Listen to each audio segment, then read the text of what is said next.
Chabahar port Bharat के लिए केवल एक बुनियादी ढांचा परियोजना नहीं है, बल्कि यह 21वीं सदी की वैश्विक भू राजनीति में भारत की बढ़ती शक्ति और रणनीतिक स्वायत्तता का प्रतीक है। ईरान के सिस्तान बलूचिस्तान प्रांत में स्थित ये बंदरगाह भारत के लिए पश्चिम का द्वार है, जो सीधे तौर पर पाकिस्तान को बाईपास करते हुए अफगानिस्तान और मध्य एशिया तक भारत की पहुंच सुनिश्चित करता है। ऐतिहासिक रूप से देखें तो भारत को इन क्षेत्रों तक पहुंचने के लिए पाकिस्तान के जमीनी रास्ते पर निर्भर रहना पड़ता था, जो अक्सर राजनीतिक बाधाओं का सामना करता था। चाबहार ने इस निर्भरता को खत्म कर भारत को एक स्वतंत्र व्यापारिक मार्ग प्रदान किया है। आर्थिक और रणनीतिक निवेश के नजरिए से भारत ने इस प्रोजेक्ट में अपनी दीर्घकालिक प्रतिबद्धता दिखाई है। मई 2024 में भारत और ईरान के बीच हुआ 10 साल का नया अनुबंध इस बात का प्रमाण है। भारत ने अब तक पोर्ट के आधुनिक उपकरणों के लिए लगभग $120 मिलियन का निवेश किया है, जबकि $370 मिलियन की अतिरिक्त राशि बुनियादी ढांचे के विकास के लिए निर्धारित की गई है। इसके अलावा भारत ने पोर्ट से जुड़ी अन्य सुविधाओं और रेल लिंक के विकास के लिए लगभग $250 मिलियन की क्रेडिट लाइन भी प्रदान की है।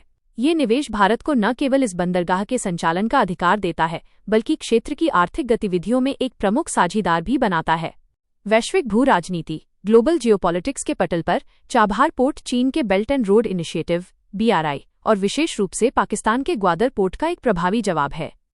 ग्वादर से महज 170 किलोमीटर की दूरी पर स्थित होने के कारण ये भारत को अरब सागर और ओमान की खाड़ी में चीन के बढ़ते प्रभाव को संतुलित करने में मदद करता है। साथ ही ये international north south transport corridor (INSTC) का मुख्य हिस्सा है। ये गलियारा भारत से रूस और यूरोप तक माल भेजने के समय और खर्च को 30% तक कम कर देता है, जिससे भारत वैश्विक सप्लाई चेन में एक महत्वपूर्ण कनेक्टिविटी हब के रूप में उभर रहा है। वर्तमान में मिडिल ईस्ट पश्चिम एशिया में चल रहे युद्ध और अस्थिरता ने चाबहार के महत्व और चुनौतियों दोनों को उजागर किया है। एक तरफ इजराइल ईरान तनाव और क्षेत्रीय अस्थिरता के कारण समुद्री बीमा इंश्योरेंस और माल ढुलाई की लागत बढ़ी है, जिससे आर्थिक जोखिम बढ़ा है। दूसरी तरफ लाल सागर रेड सी में हुती विद्रोहियों के हमलों के कारण जब स्वेज नहर वाला पारंपरिक रास्ता असुरक्षित हुआ, तो दुनिया का ध्यान चाबहार और INSTC जैसे सुरक्षित वैकल्पिक मार्गों की ओर गया। यह साबित करता है कि संकट के समय चाबहार भारत के लिए एक रणनीतिक बीमा की तरह काम करता है। यह न केवल मध्य एशियाई देशों को समुद्र तक पहुंच प्रदान कर भारत के ऊर्जा और व्यापारिक हितों को सुरक्षित करता है, बल्कि रूस और यूरोप के साथ भारत के संबंधों को एक नई दिशा भी देता है।